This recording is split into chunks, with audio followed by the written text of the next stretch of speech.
काय लावलंय? काय काय लावलंय का? Cutting machine, grass cutting. अरे त्याला बंद करायला सांग ना. तरी आवाज येतो आहे. हा, 9 मंत्र्यांचे राजीनामे होतील असं तुम्ही सांगितलं होतं. हो. मात्र नाही, जपून बोला. 9 मंत्र्यांचे राजीनामे होतील असं मी बोललो नाही. 9 मंत्र्यांचा सहभाग. 9 मंत्री कडवट भक्त आहेत. 9 मंत्री, माजी मंत्री भक्त आहेतच ना. पण एकाचंही नाव समोर आलेलं नाही. यालाच राजकारण म्हणतात. देवेंद्र फडणवीस जे असं म्हणतात, या प्रकरणात राजकारण करू नका. तुम्ही राजकारण केलं तर आम्ही राजकारण करू. कोणीच राजकारण कोण करते? राजकारण कशाला म्हणतात हे मी त्यांना सांगतो. आता या सगळ्या प्रकरणामध्ये महिला आयोगाच्या अध्यक्षांचा राजीनामा आपण घेतला, कारण त्या बाई सॉफ्ट टार्गेट होत्या. पण ते जे कोणी खरात बाबा आहेत त्यांना बळ देणारे लोक आपल्या मंत्रिमंडळात आहेत. त्यांना वाचवायचं आहे, त्यांच्यापर्यंत धागेदोरे पोचू नयेत. मी असं म्हणालो की त्यांना सहआरोपी करा. आपण या महाराष्ट्रामध्ये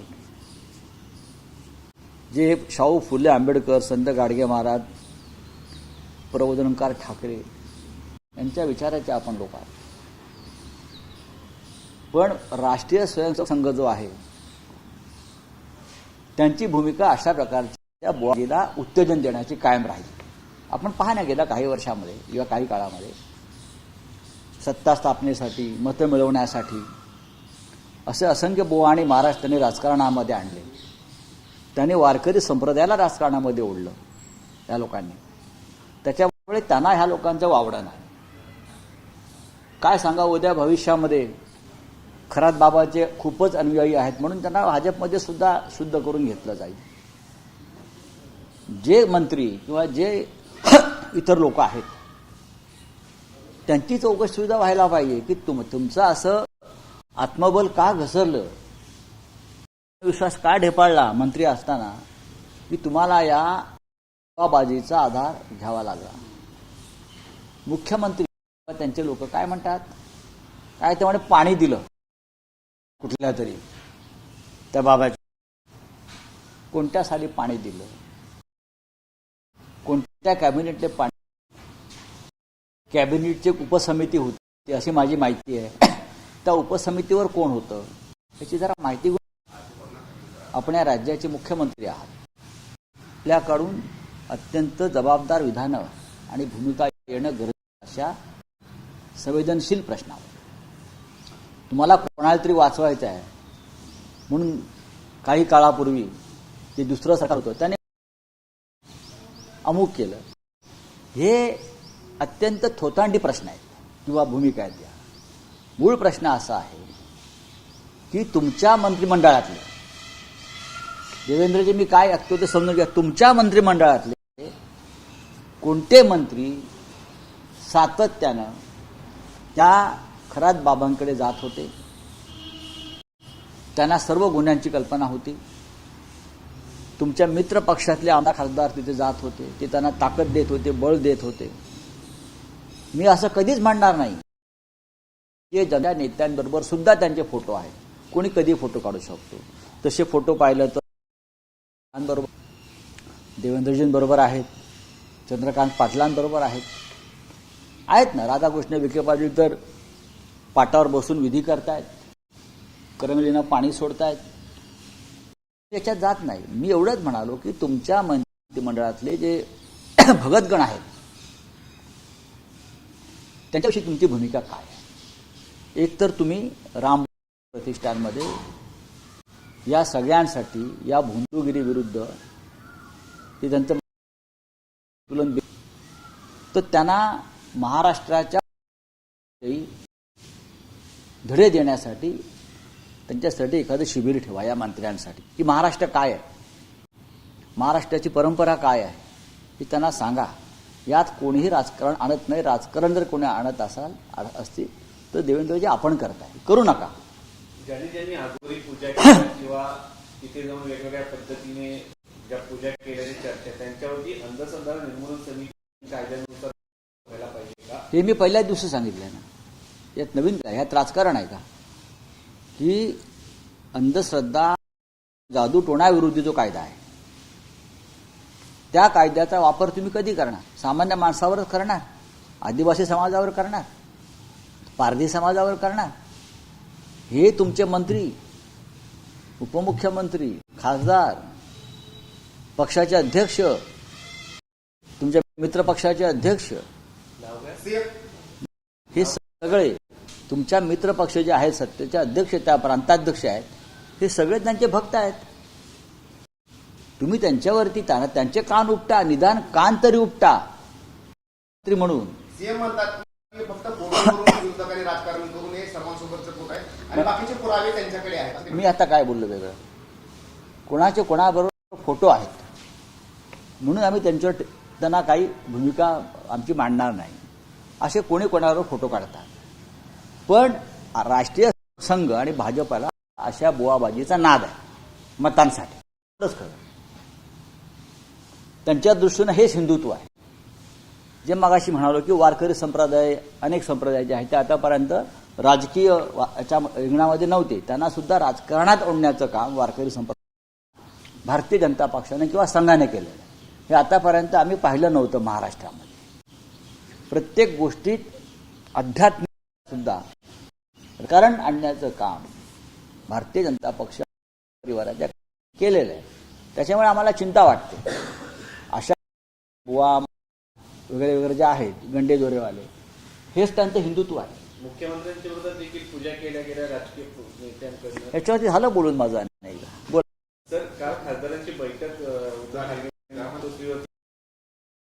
नाराज खासदारांची समजूत काढली गेली किंवा त्यांच्या काही समस्या ऐकून घेतल्या गेल्या असं सांगितलं. खासदार जर नाराज असतील तर ते पक्षावर किंवा शिवसेना पक्षप्रमुखांवर नाराज नाही आहेत. त्यांची तीव्र नाराजी आहे ती देवेंद्र फडणवीस आणि नरेंद्र मोदी यांच्या कार्यपद्धतीवर आहे. तुम्ही विरोधी पक्षाच्या खासदारांना 1 रुपयाचा निधी देत नाही, त्याच्यामुळे मतदारसंघात कामं करता येत नाहीत. तुम्ही पक्षाच्या खासदारांना, कोट्यावधीच्या आमदारांना निधी आणि शिवसेना, काँग्रेस, शरद पवारांचा राष्ट्रवादी काँग्रेस या खासदारांना तुम्ही निधी देत नाही, त्याच्यामुळे कोंडी होते खासदारांची. ही नाराजी कालच्या बैठकीमध्ये व्यक्त झाली. सर, उद्धव ठाकरे विरुद्ध होत आहेत, त्यांचा कार्यक्रम आहे, पण त्यांच्या जागेवरती ते स्वतः पुन्हा येणार कार्यक्रम, कारण त्यांच्या काही तब्येतीवर मर्यादा आहे. अशा परिस्थितीत नवीन कार्यकर्त्याला संधी द्यावी अशी एक चर्चा समोर येते पक्षामध्ये. पक्षामध्ये चर्चा जर समोर आली असेल तर मला माहीत पाहिजे ना. पक्षामधली चर्चा मुंबईतली दिल्लीमध्ये येत नाही अशी आमच्या पक्षातली. एक सांगतो मी तुम्हाला, आज माननीय ठाकरे ही विधान परिषद सदस्यांचा निरोप समारंभ आहे. त्यानंतर नव्याने निवडणुका होतील. महाविकास आघाडीच्या संख्याबळानुसार आम्हाला किती जागा मिळतात ते पाहावं लागेल. अर्थातच राज्याचे मुख्यमंत्री निवृत्त आहेत, त्याच्यामुळे आम्हाला एकत्र बसून विचार करावा. जनगणना जाहीर झाली आहे, मात्र जनगणना पूर्ण व्हायला 2027 लागणार आहे आणि डिलिमिटेशन 2029 पर्यंत पूर्ण करायचं.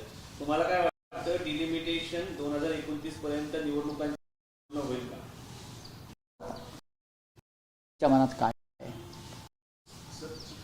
29च्या निवडणुका डोळ्यासमोर ठेवून हे कशा प्रकारे मतदारसंघाचे बांधतायत, तोडतायत, हा हळूहळू आता समोर येईल.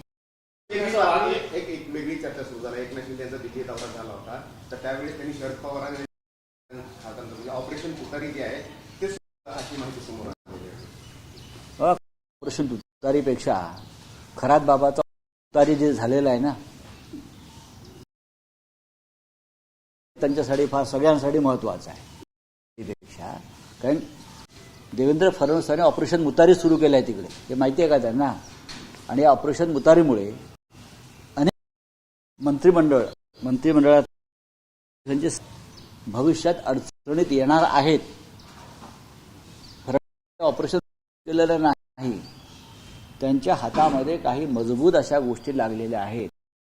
या महाराष्ट्रामध्ये राजकारण कोणत्या अघोरी पद्धतीने केलं जातं. हां, सगळेच आमचा विश्वास नाही, आम्ही हे धंदे करत नाही कधी. पण एकमेकांवरती जे काय आपल्या महाराष्ट्रात जादूटोणे सुरू आहेत, महाराष्ट्र ही बहुतेक देशातली जादूटोणांची राजधानी होईल, केली जाईल विकासात, असं दिसलंय मला. आता बोला, आता आवर घ्या. पार पडतो आहे, कोण कोण येणार आहे, काय नक्की मुद्दे असतात? पहा की आज अनलाइकली पॅराडाईज हे इंग्रजी आणि नरक में स्वर्ग हे हिंदी, या दोन प्रकाशन कॉन्स्टिट्यूशन क्लबच्या मावळंकर हॉलमध्ये होईल. हे मूळ पुस्तक मराठीचं आधीच मुंबईत झालेलं आहे, पण दिल्लीमध्ये या पुस्तकाचं प्रकाशन होणं अत्यंत महत्त्वाचं होतं. नाही तर माझ्यासह अनेक राजकीय कार्यकर्ते यांचा ज्या प्रकारे सरकारने छळ केला आणि त्या छळातून सुद्धा आम्ही उभे राहिलो. केजरीवालजी असतील, संजय सिंग असतील, साकेत मी असेल, मनीष सिसोदिया असतील, सौरभ असतील, असे अनेक लोक आहेत. यापासून काही प्रेरणा कोणाला घेता आली राजकीय कार्यकर्त्यांना, त्यासाठी हे पुस्तक आहे. त्या पुस्तकाचे प्रकाशन करण्यासाठी आज कपिल सिब्बलजी, अरविंद केजरीवालजी, दिग्विजय सिंग, जया बच्चन, डेरेक ओब्रायन, संजय शर्मा 4PM न्यूजचे एडिटर आहेत, असे काही लोक आहेत, गोखले आहेत. आणि संध्याकाळी 6:30 वाजता मावळण होत आहे. पंतप्रधान नरेंद्र मोदी यांनी काल हाय लेवल बैठक होती सध्याच्या परिस्थितीवरती, काय सांगाल? हे हाय लेवल वगैरे का असं मला माहित नाही. मुळात त्या सरकारला कोणती लेस नाहीये. बोले आप क्या है? प्रधानमंत्री कल उच्च स्तरीय बैठक की अध्यक्षता किए. हालात जो मिडिल ईस्ट में बने हैं, देश में जो देश की बता नहीं सकता है. मिडिल ईस्ट में जो मिनी वर्ल्ड वॉर चल रहा है, mini world, Iran, Israel, America, Lebanon, बाद में अराउंड रशिया, चाइना और सब गल्फ कंट्रीज, ये बहुत खतरनाक मोड़ पर ये युद्ध आया है. भारत 140 करोड़ का देश है, सबसे बड़ा देश है. आज तक प्रधानमंत्री हमारे मोदी जी ने इस युद्ध के ऊपर अपनी भूमिका, अपना मत व्यक्त नहीं कर पाए. ये डर किस बात का है? बताइए आपकी भूमिका. इजराइल जाकर आए और युद्ध शुरू हो गया. आपने प्रेसिडेंट ट्रंप से एक गुलामी का एग्रीमेंट कर दिया है. युद्ध होने के 3 बाद भी भारत की भूमिका के बारे में स्पष्ट मत व्यक्त नहीं किया है. तो हाई लेवल मीटिंग का मतलब क्या है? इस प्रकार की हाई लेवल मीटिंग आप करते हो तो देश को बताना चाहिए, ऑल पार्टीज को बताना चाहिए कि हमारी भूमिका क्या है और हम आगे क्या करने जा रहे हैं. सर, महाराष्ट्र विधायक अमोल मिटकारी ने सर जो सवाल खड़े किए हैं अजीत पवार विमान फ्लैश पे, उन्होंने कहा कि कुछ दिन पहले भी कुछ जादू टोना वगैरह. बात ऐसी है कि उस बारे में अजीत पवार जी की पत्नी जो डिप्टी सीएम है,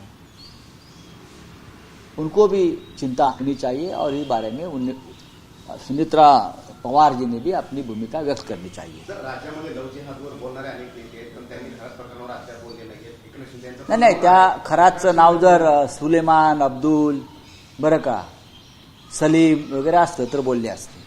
हा जो खरात बो आहे, हां, त्याचं नाव जर सुलेमान, अब्दुल, हां, वगैरे, सलीम, औरंगजेब अशी तसं नावाचा जर तो कोणी असता तर 100% या भारतीय जनता पक्षाची जी टोळधाड आहे लव जिहादवाली, तिनं रस्त्यावरती उतरून हैदोस घातला असता. पण आता त्यांची तोंड शिवली गेलेली आहे. हे यांचं ढोंगी हिंदुत्व आहे. 5 दिवस मौन आहे. कोणाचं मला माहीत नाही. मौन आहे आमच्या दोघांमध्ये तर गेले 4 वर्ष मौन आहे ना. आम्ही दोघे मौनच आहोत. आम्ही कुठे बोलतोय आम्ही काय. कॉल केला ते ठीक आहे. चला थँक्यू. देवेंद्र फडणवीस नक्की त्यांना अडचण आणणार.